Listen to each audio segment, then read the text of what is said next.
Sveiki, su jumis Pikts ir ką aš čia veikiu, aš čia žaidžiu šachmatais ir bandau pasiekti 1700 reitingą. Tik tai prieš tai aš dar noriu vieną dalyką parodyti, tai tokius spastus šachmatų, kuriuos galima panaudoti žaidžiant karaliaus gambitą. Kas apskritai yra gambitas? Tai gambitas yra tokia šachmatų debiuto strategija, jeigu savanoriškai yra aukojama figūrėlė kažkokia. Dažniausiai tai yra pėstininkas, bet nebūtinai, o kodėl tai daroma, kad įgauti kažkokį taktinį pranašumą, ar šokiruoti varžovą, ar išvystyti greičiau kitas savo figūras, tai vienu žodžiu. Tai šitais spastai jie veikia nuo karaliaus gambito. Tai kaip tas apskritai karaliaus gambitas atrodo, tai jeigu baltieji pradeda nuo standartinio E4 ėjimo, juodieji atsako irgi standartiniu ėjimu. Ir tuomet, kas vyksta toliau, mes žaidžiam karaliaus gambitą. Tai reiškia, kad mes taip staigiai išvedam savo pėstininką. Ir tuomet, čia viskas tik teorija, aišku. Jeigu viskas vystytųsi taip idealiai kaip čia, tada būtų galima pritaikyti tos spastus. Bet realybė būna labai dažnai kitokia ir nereikia tikėtis, kad išmokus vienus spastus dabar prigausit daugybę kažkokių savo varžovų, nes iš tiesų yra tai, kada tai pasiseka, bet jeigu žaidžiama žemesnėme lygyje, tai įmanoma tai padaryti. Gerai, ir kas toliau? Jeigu varžovas priima šitą gambitą ir tiesiog nukerta jūsų pėstininką, tada su arkliu savo išvedama, užblokuojam, kad jis čia toliau nekeliautų, jisai kitą savo vidurinį pėstininką išveda, mes jo nekertam, mes arklį pakšt čia išvedam.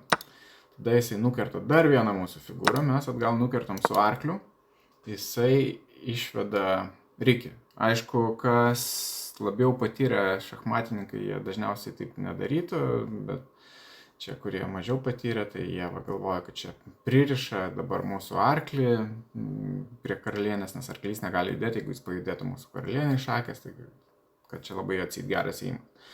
Bet mes labai į tai nekreipiam dėmesio ir mes paeinam su karalienė tiesiog virš karaliaus. Ir tada, jeigu kartais įvyktų taip, kad mūsų varžovas nukerta mūsų arklį, tai yra viskas žaidimas pralaimėtas. Nes mums belieka paeiti tik tai vieną ėjimą su arkliu, užpulti karalių ir duoti jam dvigubą šachą, šiaip tada, kai yra dvigubas šachas, nes čia ir karalienė duoda, ir arklys duoda, tada karalius yra priverstas judėti visada per dvigubą šachą. Bet čia jis net neturi kur įdėti, nes šitas laukelis yra uždengtas karalienės, o šitas laukelis yra uždengtas arkliu. Ir viskas. Ir tai yra matas, tai yra pergalė. Gerai, o dabar keliaujam prie žaidimo. O su žaidimu buvo taip, kad aš jau jį sužaidžiau šiandien ir įrašinėjau, viskas ten buvo labai linksma man, kalbėjau apie šachmatus, o paskui, kai įsijungiau video, pamačiau, kad garsas visiškai neįsirašė.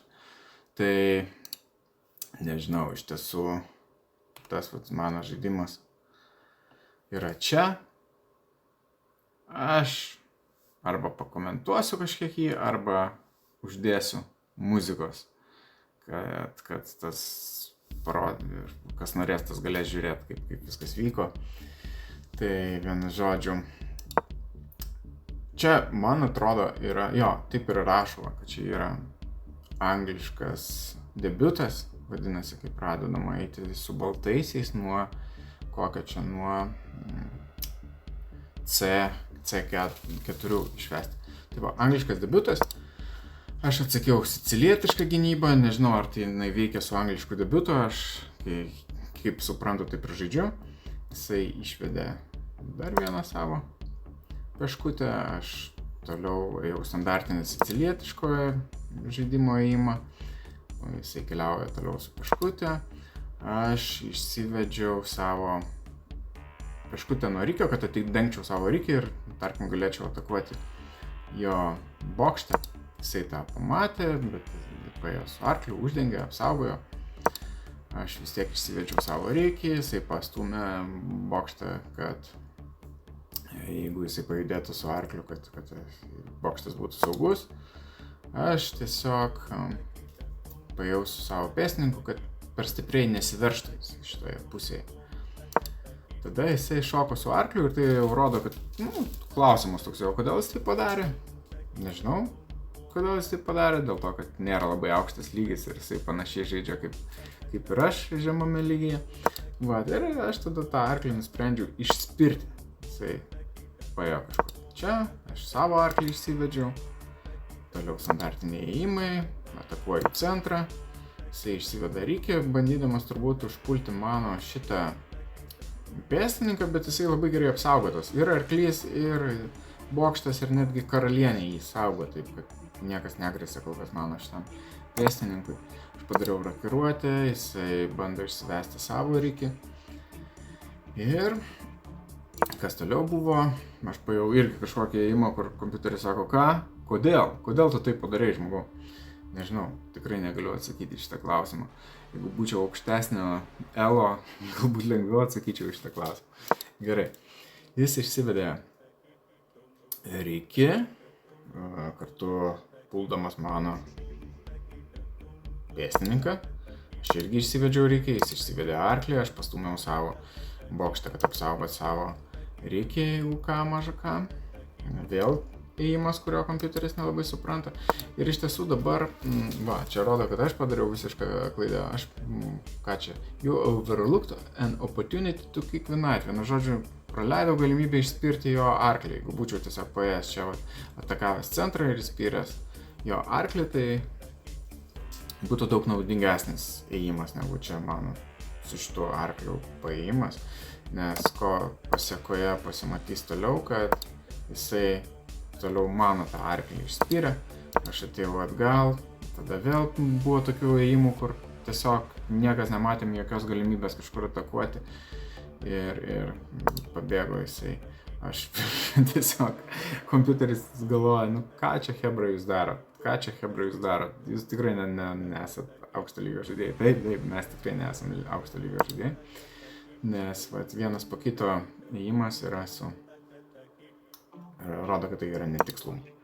Gerai, aš savo arkliu irgi čia pakeliavau, nes jisai čia užpuolė 2 kartus mano arklį, jisai atakavo su rykiu ir su savo arkliu, o mano buvo tik tai kartą apgintas, tai aš apgyniau savo arklį, bet kompiuteris sako, kad daug protingiau būtų tiesiog nukirsti jo arklį ir tiek. Ir tuo ir būtų viskas pasibaigę. Nes aš kažkaip pabijojau, kad jeigu aš neapginsiu šito arklio, jisai nuims mano bokštą, nes mano arklys yra pririštas prie bokšto. Tai aš galvoju, apginsiu savo šitą arklį, bet aš nepastebėjau tokios galimybės, kad jeigu aš tiesiog būčiau kirtęs jo arklį, karalius automatiškai gautų šachą. Tai jisai tada paėjo atgal, aš galų gale nukirtau ir dar noriu vieną įdomų tokį faktą pasakyti, ką sužinojau apie šachmatus. Vienu žodžiu, kad tai visai nesenai pakankamai Saudo Arabijoje 2016 metais šachmatai buvo uždrausti. O kodėl? Dėl to, kad buvo laikomi velnio žaidimu. Atseit jie trukdo maldoms, trukdo melstis ir skatina lošimus. Tai labai įdomu, nes pas mus vakaruose šachmatai laikomi tokiu intelektualiniu žaidimu, pasirodo, kad buvo šalių, kur jie laikomi net velnio žaidimu. Tai į ką žaidžiat velnio žaidimą? Gerai, kas čia toliau vyko? Toliau jisai apsikeitėm čia arkliais ir jau pradėjo rodyti šiokį tokį mano pranašumą. Bet ką tik pasakiau pranašumą, pajudinau savo bokštą ir visas pranašumas išgaravo, mes čia pirmin atgal iš tiesų smaukėmės, nieko čia labai nevyko daug. Ir tiesiog, nes aš nemačiau jokių galimybių. Ir gerai, ir kas vyko? Vyko taip, kad atsidengė čia mūsų vienas šonas labai smarkiai, nes mes čia prasikapojom. Ir čia atsirado galimybė vienas kitam infiltruoti priešininką.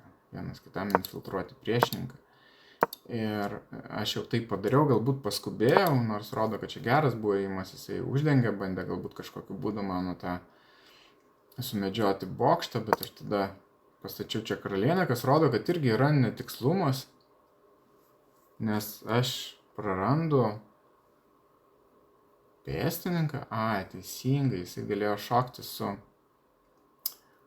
su arkliu ir numušti mano pėstininką. Jisai buvo neapgintas, nepastebėjau. Ai, jisai tą ir padarė. Gerai. Ok, kas toliau vyko? Aš dar vieną kažkokią klaidą padariau. Jisai išsivedė savo rykį, kad sudarytų čia tokį man nepatogumą. Ai, supratau, jo idėja, nes jisai čia va šitą laukelį ir jis jeigu tada paeitų čia su arkliu, žiūrim kas toliau, aš paėjau su arkliu, kas yra netikslumas, jisai tą ir padarė. Jo kėslas buvo toksai, kad jeigu aš nukertu, jisai šoka su arkliu ir man šakutės čia šakės, nes jo arklys ir mano bokštą puola, ir mano karalienė, ir vienas iš jų būtų automatiškai žuvęs. Bet aš nepasimoviau, aš nekirtau ir paėjau tiesiog su karalienė, apgyniau.